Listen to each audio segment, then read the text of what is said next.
Proyek infrastruktur MRT sebenarnya sudah digagas sejak Orde Baru, yakni tahun 1985.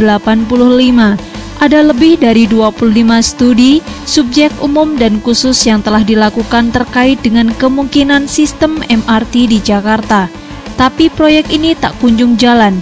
Krisis ekonomi dan politik yang terjadi antara rentang tahun 1997-1999 ditengarai sebagai salah satu sebab proyek ini jalan di tempat. Pada 26 April 2012, titik terang pembangunan MRT muncul. Gubernur DKI Jakarta saat itu Fauzi Bowo meresmikan pencanangan persiapan pembangunan MRT di Stadion Lebak Bulus, Jakarta. Saat itu Foke, sapaan akrabnya, mengaku lega. Ia berharap MRT menjadi ikon pembangunan serta menjadi transportasi yang nyaman, efisien, dan ramah lingkungan. Akhirnya pada hari ini saya bisa bernafas lega dibanding hari-hari sebelumnya karena proyek ini bukan lagi mimpi, karena sudah mulai hari ini kita pencanangan pekerjaan persiapan pembangunan MRT Jakarta.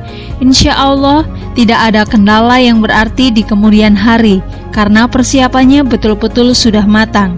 Segala sesuatu betul-betul siap. Barulah setelah itu Pemprov yakin melaunchingnya secara resmi ke masyarakat, papar Foke. Pembangunan MRT kemudian dilanjutkan Gubernur selanjutnya Joko Widodo Jokowi yang kini menjabat sebagai Presiden. Jokowi saat itu menyebut proyek MRT masuk sebagai salah satu prioritas dalam anggaran Jakarta tahun 2013. Peletakan batu pertama atau groundbreaking dilakukan pada Oktober 2013. Jokowi menceritakan kisah mengenai keputusannya membangun MRT. Dia menuturkan keputusan pembangunan MRT sudah dikalkulasikan untung ruginya.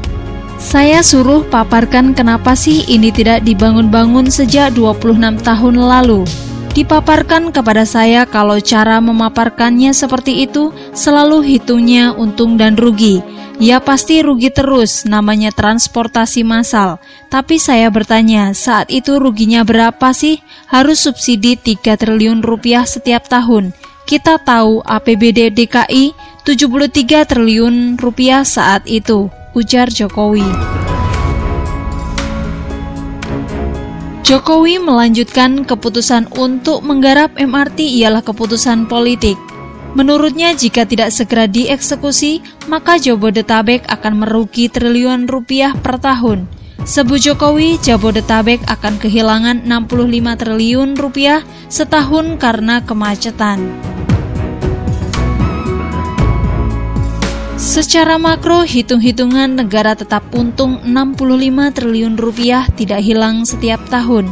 Pikiran saya hanya sesederhana itu, termasuk LRT dan lain-lain. Termasuk infrastruktur lebih dulu karena hitung-hitungannya seperti itu. Kalau MRT dibangun nanti-nanti, tanah di Jakarta akan semakin mahal, paparnya. Proyek mangkrak puluhan tahun itu kini telah rampung.